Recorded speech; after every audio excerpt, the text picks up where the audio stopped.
June 30న Sangareddy జిల్లా ముత్తంగిలోని సిగాచి కంపెనీలో జరిగిన ప్రమాదంలో బాధితులకు ప్రకటించిన పరిహారాన్ని ఒకే విడతలో చెల్లించాలని డిమాండ్ చేస్తూ రౌండ్ టేబుల్ సమావేశం నిర్వహించారు.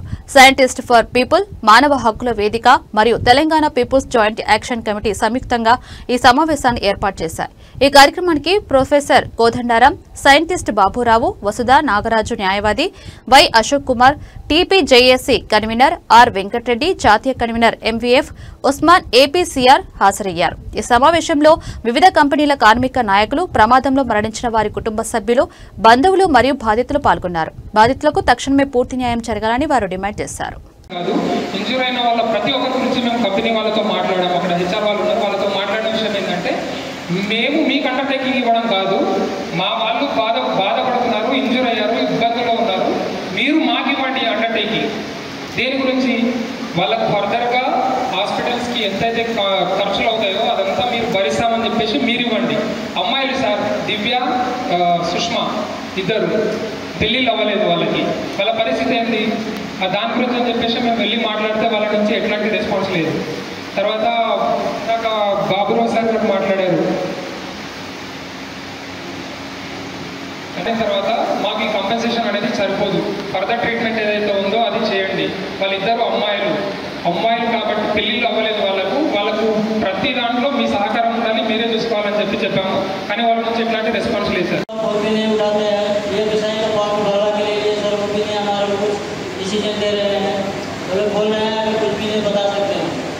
आपको क्या होना है वो बाद में बोलेंगे, तो क्या सर इसका न्याय हमको नहीं करना?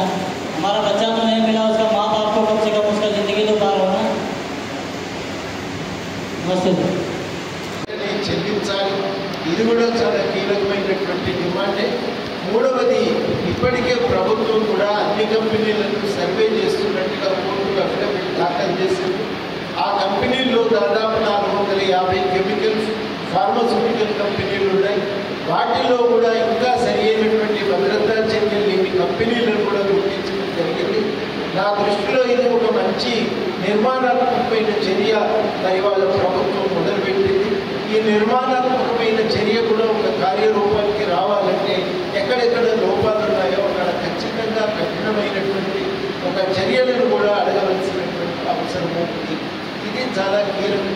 ఇవాళ మనం ఒకటి గుర్తుపెట్టుకోవాల్సింది ఏంటంటే, అభివృద్ధి పేరుతో కంపెనీలు ఏం చేసినా చెల్లుబాటు అవుతుంది అనుకుంటే దాన్ని మనం అంగీకరించడానికి వీల్లేదు. అభివృద్ధి అంటే ప్రజలందరూ కూడా దాంట్లో భాగస్వామ్యులై న్యాయసమ్మతమైన వాటా పొందగలిగినప్పుడే అది అభివృద్ధి అవుతుంది.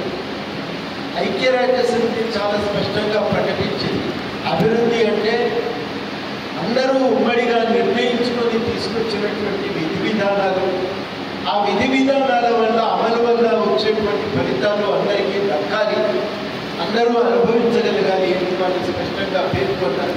ఇది అన్ని దేశాలు ఆమోదించినటువంటి ఒక తీర్మానం. ఆ తీర్మానం ప్రకారమేనైనా ఇవాళ ఈ అభివృద్ధిలో ప్రజలు కూడా వాటాదారులుగా మిగలాలంటే ఇటువంటి పరిణామాల నుంచి రక్షణ కల్పించాలి. విచ్చలవిడిగా కాంట్రాక్ట్ కార్మికుల నియామకాన్ని కూడా నియంత్రించవలసిన అవసరం ఉంది. కార్మికులను కూడా పై స్థాయిలో కొంతమంది ఉద్యోగులను, టెక్నికల్ సిబ్బందిని రెగ్యులర్ స్టాఫ్గా తీసుకున్నప్పటికీ దాదాపు కార్మికులందరూ కూడా కాంట్రాక్ట్ కార్మికులుగానే మిగిలిపోతున్నారు. ఈ సత్వరము న్యాయం జరగాలనేది మనందరికీ. వాస్తవానికి మనం గమనిస్తే చనిపోయిన అందరూ కూడా కాంట్రాక్ట్, అందరూ కాంట్రాక్ట్, కొద్దిమంది కాంట్రాక్ట్ ఉద్యోగులు, కొంతమంది ఆఫీసర్ స్థాయిలో మాత్రమే రెగ్యులర్ ఉద్యోగులు అనేది మనకు అర్థమవుతుంది. చాలా దురదృష్టకరమైందంటే ఒకరిద్దరైతే 2 రోజులే పనిచేసి 2వ రోజే వాళ్ళు మరణించారు. ఒకరోజు వచ్చారు డ్యూటీకి, ఒకరోజు సెలవు అయిపోయింది, 3వ రోజు డ్యూటీకి వెళ్తే సంతోషంగా ఏదో ఒక పని దొరికింది కదా అని సంతోషంగా చాలా బాధపడుతుంది. అందరూ కూడా చాలా యువకులు, చాలా చిన్న వయసు ఉన్నటువంటి అమ్మాయిలే మనకి ఇక్కడ కనబడుతూ ఉన్నారు. మరణించిన వాళ్ళలో కొద్దిమంది మాత్రమే మనకు కొంత ఎక్కువ వయసు, అంటే వాళ్ళు కూడా వృద్ధులేని కాదు, కొంత మధ్య వయస్సుగా ఉన్నట్టుగా మనకి ఇక్కడ అర్థమవుతూ ఉంటారు. ఇంత దురదృష్టకరమైన సంఘటన భోపాల్ గ్యాస్ ట్రాజడీ తర్వాత ఇదేనని చెప్పి ఇక్కడ కార్మిక సంఘాలు కూడా స్పష్టంగా వాళ్ళు కూడా వివరిస్తాము. ఇది పైసలు ఇస్తే వాళ్ళకు పోయిన వాళ్ళు తిరిగి రారు, వాళ్ళకు న్యాయం కూడా జరగదు.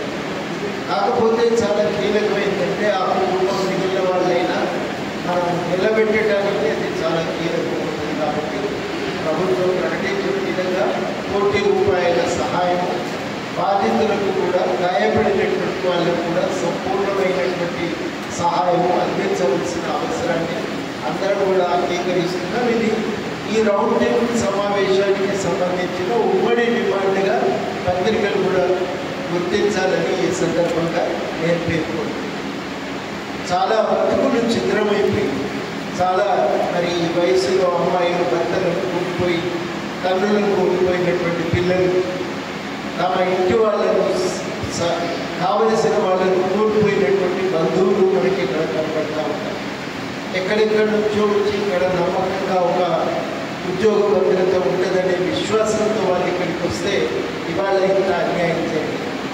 ఈ కంపెనీ 89లో ఏర్పాటు చేశారని వాళ్ళు కోర్టుకు ఇచ్చిన దాఖలాల ప్రకారం 89 నుంచి ఇప్పటిదాకా మరి పనిచేస్తూ ఉన్నప్పటికీ చాలా కీలకమైనటువంటి పరికరాలను మార్చలేదు అనేది కార్మికులే ఎఫ్ఐఆర్ నమోదు చేశారు. వాళ్ళే ఎఫ్ఐఆర్ నమోదు చేశారు. కీలకమైన బాయిలర్లో ఇంకేముంటాయో ముఖ్యమైనటువంటి డ్రైయర్లు వాటిని మార్చలేదు, రియాక్టర్లను వాటిని మార్చలేదని, ఆ మార్చకపోవడము ఇది ఒక ప్రమాదానికి కారణం.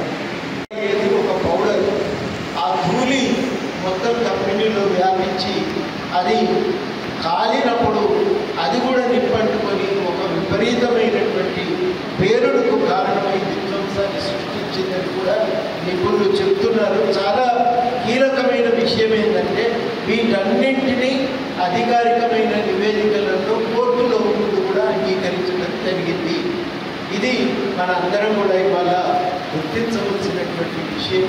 ఇవాళ చాలా కీలకమైందంటే న్యాయం జరగాలి. మనందరం కోరుకునే కానీ నేను ఒక్కరిని చెప్తే అయిపోతుంది అనుకుంటే కూడా పొరపాటు. అందరం కోరుకొని ఈ విషయంలో ఉమ్మడిగా మాట్లాడితే తప్ప ఇది సాధ్యమయ్యేది కాదు. ఇది మనం గుర్తించాలి. ఇందులో మనం ఇవాళ కీలకంగా అడగవలసింది ఏంటంటే ఇంతటి తప్పుకు కారణమైనటువంటి యజమానులపై ముందు కేసులు నమోదు చేశారు, కానీ ఇప్పటి వరకు ఎవరి పేరు పెట్టలేదు. మామూలుగా మేము తెలంగాణ ఉద్యమంలో చూసినాం అండ్ అదర్స్ అని రాసి దొరికిన వాళ్ళనల్లా కేసులో ఇరికించి తీసుకుపోయి జైల్లో పెట్టారు.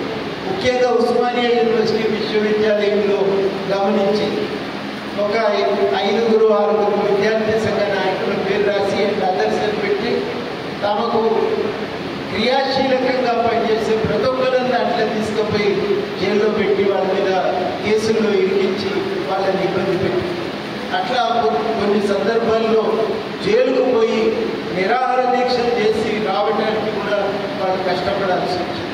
మొత్తంగా ఎమ్మెల్యేలు ఎంపీలు అందరూ కూడా బయట నిరాహార దీక్ష చేసి లాయర్లందరూ కోర్టులో చర్చల ముందు వాదిస్తే తప్ప వాళ్ళని జైళ్ళలో నుంచి బయటికి తీసుకురాలేదు.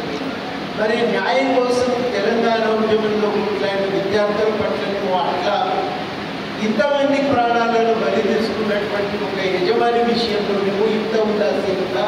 ఇది చాలా బాధ కలిగించేటువంటి విషయం.